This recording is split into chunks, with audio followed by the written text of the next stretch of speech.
अब बात न हमसे हुई सुना है मोर करे जा देले बड़ा तू जवन मोबाइल के ले जा। अरे याद कर जहिया कुमार रहलू पियावा से पहिले हम बाहर रहलू से का याद कर जहिया कुमार रहलू पियावा से पहिले हमार रहलू।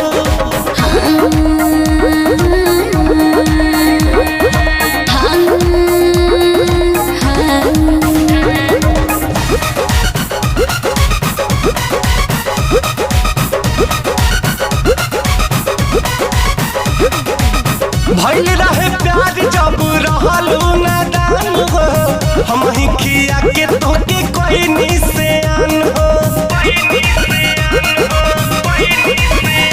अरे रही कुमार तो